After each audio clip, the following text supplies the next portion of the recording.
Hello again, everybody, and welcome back to the Cheap Seats. We've been away for a while. We've both had stuff going on. Walker was very lucky to take a trip abroad, so he's back and ready for more predictions, ready to keep hold of his crown, his title belt or title chair, shall we say? Damn right I do. I've got it here. It's fallen apart already. I've got half of it here, and the back is. It wouldn't be one of our things if it wasn't. It's on the line anyway, and I like the fact that you so nicely told everyone that I've been abroad during this, where I've gone to somewhere that was 30 degrees and still have the complexion of an iPhone flashlight. Well, you can't change. You can't change genetics. You can't change genetics. So we skipped over Crown Jewel because fuck that event, quite frankly. We're gonna go on to Survivor Series War Games now, 2023, and we're just gonna jump straight in because I've missed a lot of what's been happening on Raw and SmackDown leading up to the event. I've been kindly filled in with the basics of what's been happening. So we'll discuss the first event, or the first match in the event. Sorry, Carlito versus Santos Escobar. Take it away. So this one it's one of the biggest rivalries currently on both brands. But for me, you can't turn Santos heel so quickly, and in the way that he's done it, where he's beat down Ray and wrote him off TV, beat down the LWO, kicked Selena out, and then have, I don't know how old Carlito is now. He's got to be 40s, 50s, come back and just wipe the floor with Santos. So it's got to be... It's early 40s. It's got... I don't know, he's an old man now, Carlito. Compared to Santos Escobar, he's an old man. I can't see anything other than a Santos win. They've turned him into this like dominant force, and it's got to be Santos. But it's a great... Well, I say great, it was stupid at Crown Jewel how he just left brass knuckles on the apron. I don't know whose fault that was, but yeah, the whole rivalry stemmed from that, and yeah, it's got to be Santos carrying on his dominant run here, and then when Ray comes back, maybe at the Rumble or whatever after his surgery, they can go back into this feud. Do you think if Ray's having surgery on his leg, I don't know if he'll be back in time for January, but okay. I don't know how big the surgery is. I don't know if it's like keyhole or if it's what it is. It's just said surgery on his knee. Well, we wish Ray all the best because he is a legend. He is. I'm gonna go with Santos. I love Carlito. Like I liked it when he was back in the day where he got his mate to stab John Cena in a nightclub. What was his name? I can't remember who it was. Was it Jesus? Yeah, it was. Yeah, Like it was, yeah. Just this absolute brute just stabbed him. But then there was a photo like when Carlito came back of Cena and Carlito backstage, just like big pals. Yeah, hugging it out, yeah. Love it. As much as I love Carlito, I'm gonna go with the Santos Escobar here. I wish they played that out on camera more, just like, hey, remember that time I stabbed you? Don't worry about it, it's in the past. Yeah. I got better. Oh god. Okay, moving swiftly on. We next have the women's War Games match. I'm really looking forward to this, actually. I will be honest, because if it's not obvious already, I'm absolutely totally in love with all of the Japanese women wrestlers that are there. I think Damage Control are going to go over, but not in the way people are going to assume. I think this is a Bayley face turn moment, so that it becomes a four-woman faction again. Bayley gets kicked out or leaves or turns on them, like she can't take it anymore or something. Dakota Kai becomes the sort of puppet master, so to speak, and the others are just insanely good talent. Charlotte and the others, they're going to put on a great show because they are fantastic performers, but I think this is a Damage Control win. Yeah, I agree with you, which is going to be a very difficult thing on this card because there's only 5 of them. Which I don't know about you, but I'm liking these smaller match card pay-per-views. Oh, yeah. Like after watching AEW's one last week, and that felt like it went on for about 7 years. But yeah, in this one, you've got Kairi coming back, Asuka just joining them. I can't see Damage Control losing. However, I do agree, but I think there's going to be a double face heel turn, and I think this is the moment that Bayley turns face, and I think Bianca goes heel at this point. I think Bianca's either going to turn on either one of her team, either after the match or during, I don't know. I think that Dakota, I don't read much outside of what I see on TV. I'm more in that, so I know about Ray's injury and stuff. Yeah, but I don't know how injured Dakota is, because all of these things, like when Asuka spat mist the other week, Dakota was the only one that didn't look shocked on the outside. He was the one that announced the War Games match, so I think Dakota is pulling the strings, and if she's not injured but still putting on that she's injured, I think she's going to either get in the cage with the last entrant and make it a 5-on-4, or she's going to be there to beat down Bayley after the match. Because Bayley's looking very shocked, because obviously she wrote Kairi off WWE, and Asuka was her partner then, and she's looking very shocked at the minute. So I am going to go for Damage Control winning. I think Shotzi's been put in this match to take the pin. But then I think we're going to get Kairi doing an insane elbow off the top of the cage. I think there's going to be mist going on and stuff like that. And then, like I say, I think Bianca might turn as well and go heel. But yeah, I think I'm with you. Damage Control's going to pick up the win here. Okay, alright, good. Alright, moving on, we got Gunther versus The Miz. Now, we had a quick discussion before the video, before we started recording, and we addressed the potential, the botch of the finish for their match, the Fatal 4-Way. Hope Ricochet as well. I haven't, obviously being away, I haven't really seen much of Phoebus Raw or SmackDown, so I don't know if he's back yet, but if he's still written off of concussion, then wish him all the best, because I've had concussion and it is horrible. And then, so yeah, I think that it was meant to be The Miz and Ivar in this match. Either way, I don't think it matters who was in this match. I think Gunther retains here. I think Gunther's holding his belt. I think this will probably be, though, because Miz as face is actually working, and he's a far better heel than he is face, so it shouldn't work as well as it is, but he is actually pulling off this sort of baby face run quite well, because let's put aside, if we take out the wrestler in Miz and just set that to the side, because he's not the best in ring, charisma and everything else, he is one of the best in the company. He is one of the best on the mic. He's one of the best at promos and stuff like that. Because he's come from that sort of reality TV, didn't he? Was he on MTV, I think, or something like that? Yeah. So he's done all that stuff, and so on the mic he can actually cut a decent babyface promo.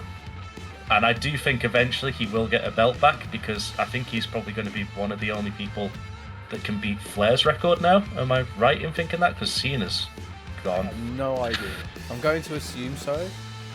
Oh no, sorry, it won't be Cena, it'll be Orton that can beat Flair's record for the most championship wins, but I'm pretty sure there's another one for the IC title that someone's got that's not in the company anymore that they wanted to probably beat. So I do think he will, but I think this time it's going to be Gunther getting the win.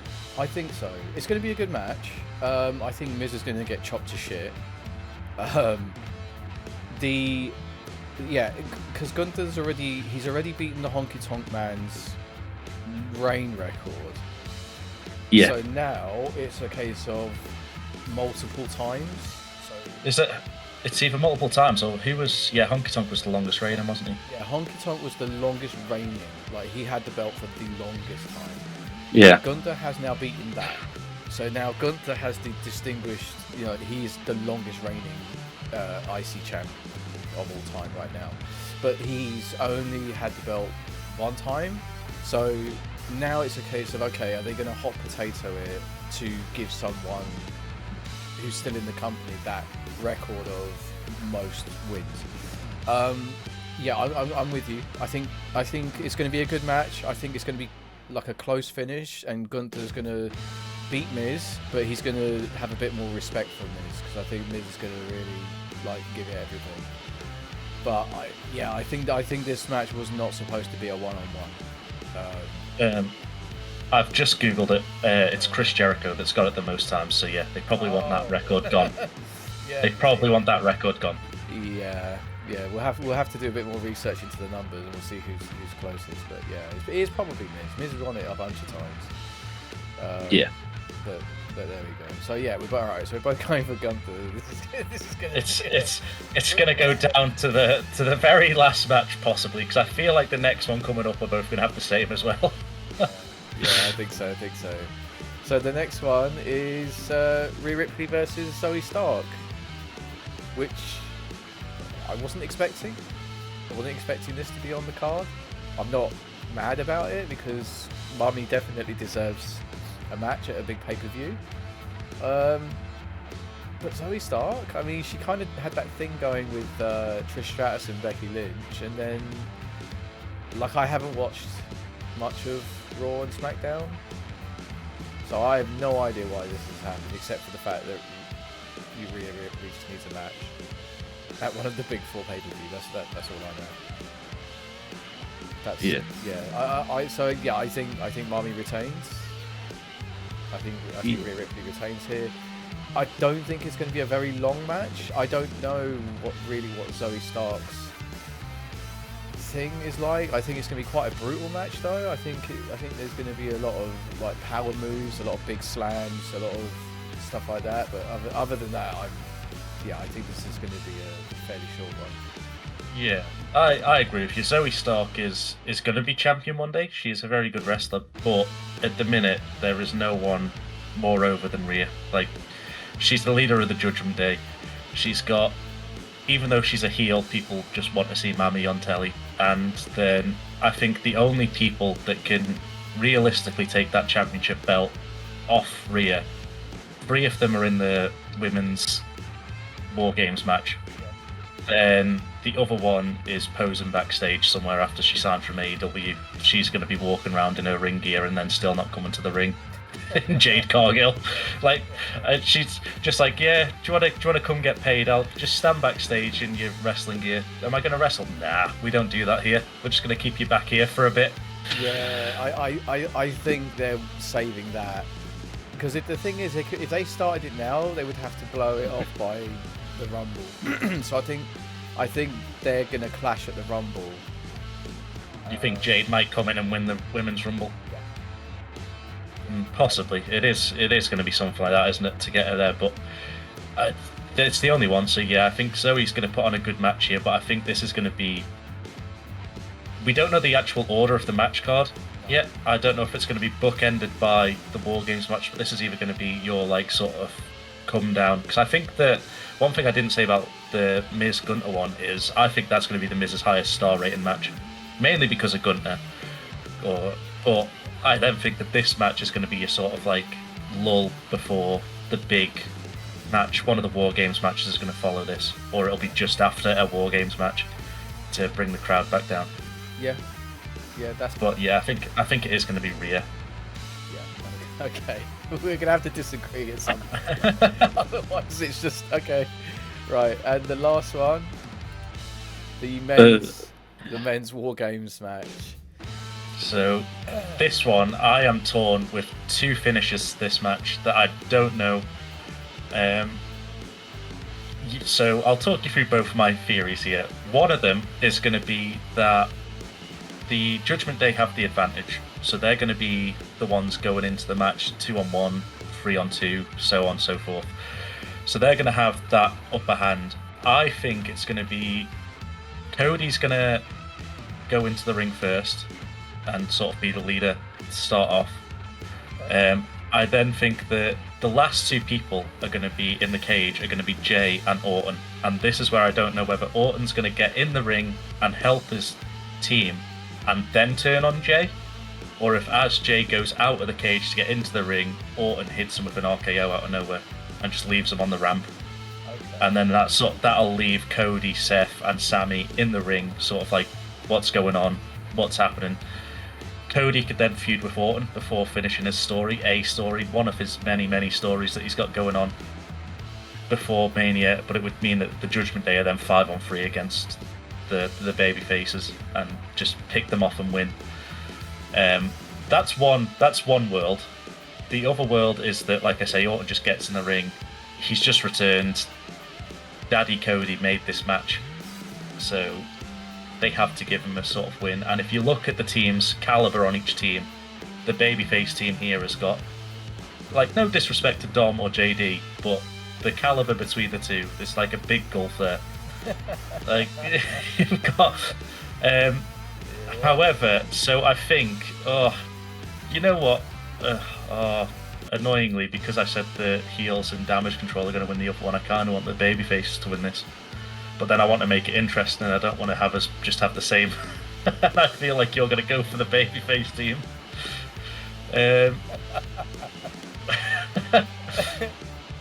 Oh, you know what? Sod it. I'll go for the Judgment Day.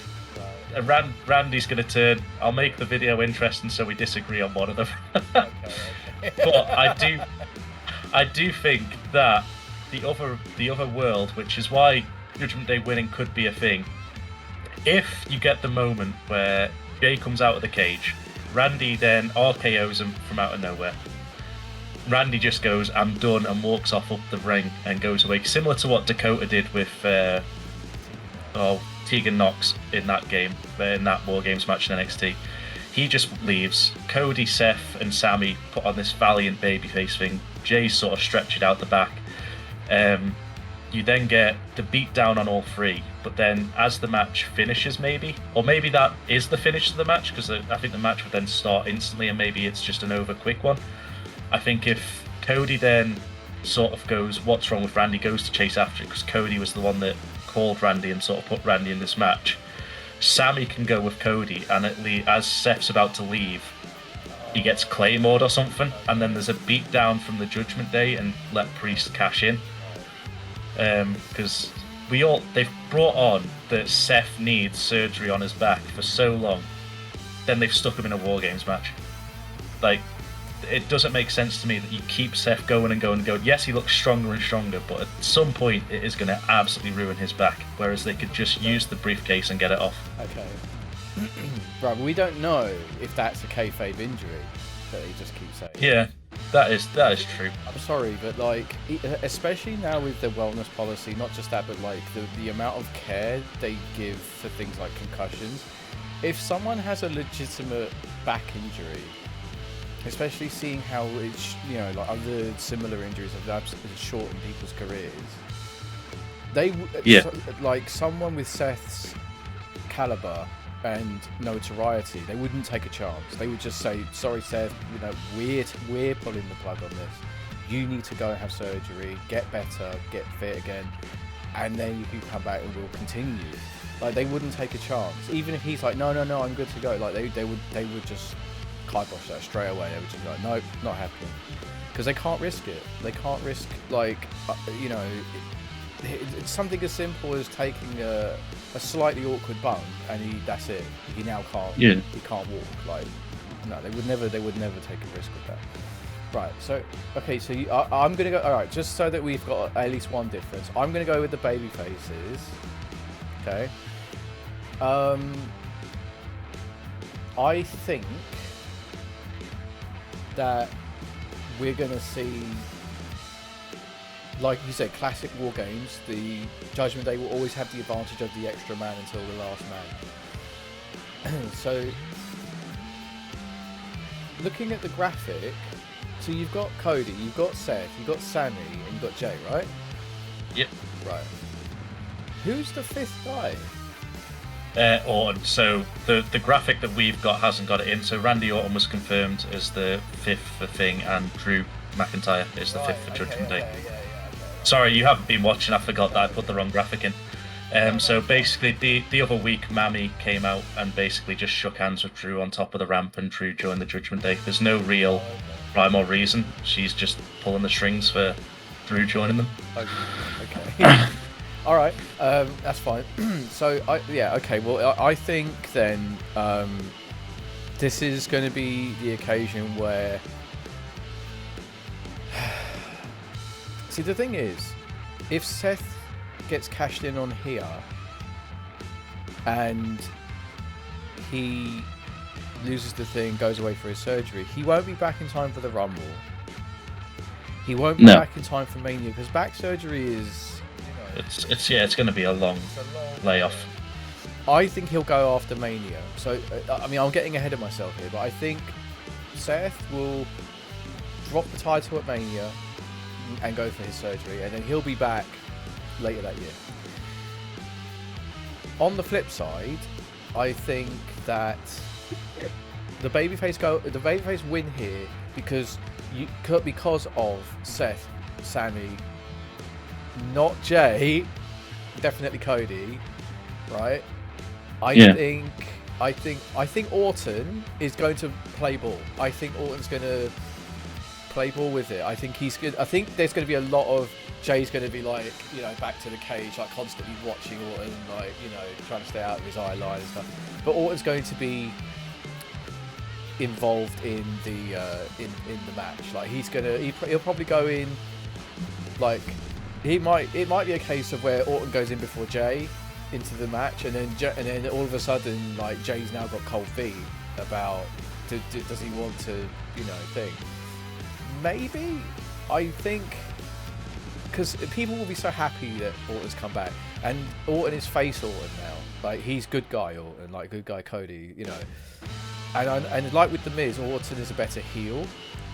Yeah. However, he is coming to the end of his tenure in WWE. Like, I think Orton is now doing the sort of Cena thing where he's making appearances, he's doing it so people can say they've seen him and watched him in this match and that match, and he could have the whole legacy thing with Cody, and then sort of like, oh, okay, let's put all that behind us and whatever and all that good stuff. So I think I think here is where we see good guy Orton until the end of the match when they're all standing there with their arms like raised and they're all celebrating, and then he just turns and just drops Jay, and he just says, I don't forget.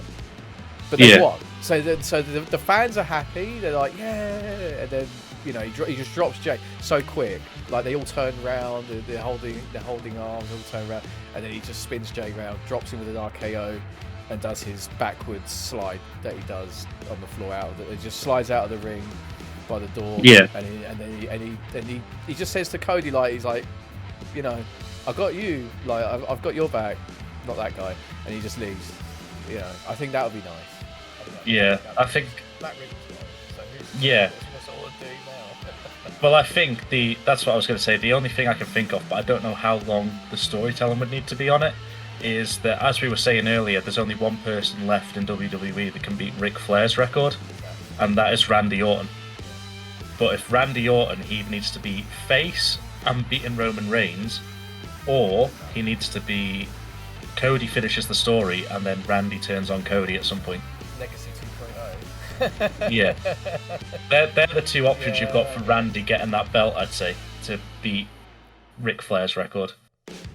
But yeah, I can see where you're going. Like I say, I was torn between this match. There was two finishes, and I think the thing that I'm going against my own prediction for, and again, it was more so that we could have a clear winner, was that if you bring Randy Orton back, I don't know why they would do what I've suggested they do, where he just RKOs Jay and leaves. Although, another thing to think of, and it'll be interesting to see what you think on this, what do you think Randy's going to do for a finisher? Because he said the RKO's ruined his back and that's why he was injured. Oh, he could either bring back the punt, but that was a bit lame if you ask me. But he could do. What was the one he used to do? One with the knee on the back of the head and then sort of like spins it over, didn't he, or something like that? The overdrive. Yeah, something like that. I remember. I can picture it. I couldn't tell you the name. I don't. Yeah, because if it is the RKO that has like damaged his back, if it is the RKO that's damaged his spine, then yeah, then I don't know. I don't know what he might. He might still hit it and see how it does. But yeah, the punt was. I don't know if the punt was banned by WWE though for head injuries. It was done. But then to the head injury thing. But then they banned Seth's curb stomp for all of like 2 weeks because that was doing the same thing of ramming someone's head into the floor. So if Seth could curb stomp, I don't see, as long like they're professionals. They're not. He's not exactly just running up and legit punting someone's temple. Maybe he'll be the punt. I don't know. Who knows? The punt to me is a more legitimate move of like knocking someone out. Like Yeah. just the theoretics of it. It's kind of like I know it's more impactful than, but it's on similar lines to Big Show's knockout punch. Yeah. It is something that legit knocks someone out to the point where you can make a pin. Whereas, as good as the RKO looks, I'd say the punt looks like it does a hell of a lot more damage than the RKO. It does. But you have to trust that you're not going to boot this guy's head off his shoulders, but also that the guy can protect himself while he's got both hands on the floor.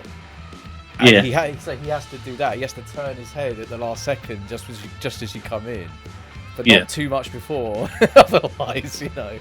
Anyway, but Shall we do one last prediction, which isn't on the card, and we don't know if it's going to happen? We've had vignettes from a certain Shinsuke Nakamura that his latest one says, "I know you're close." oh god, Do you think he comes out at Survivor Series? And if so, who do you think he's talking about? For me, I think that there's so many options. It's either CM Punk comes back, everyone's happy. Like people, the roof would blow off Chicago. And A few moments later. that we get, I said to you on Discord yesterday, you get the static noise comes through, and then Punk's music hits, and Grayson Waller comes walking out. 2,000 years later.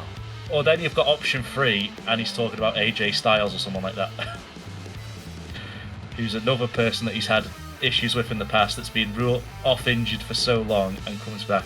75 years later. Yeah, but then why have you still got Shinsuke saying, "I know you're close, I want a fight, this is it, I'm gonna be here"? It's like, yeah, you've brought Randy back to stop the fans going mental, just to build it up again with Shinsuke. you're doing okay. So you're doing you're doing 4D chess here. Yeah. Yeah. Okay. Right. So based on that, and you want to know what I think he means? Okay. One eternity later. Magic 8 Ball. All signs point to CM Punk. But why, how, and what for? Could be the return of Karrion Kross. Fucking, if that's the case, it could be Speak- fucking anybody. Speaking of Karrion Kross, though, last thing before we end.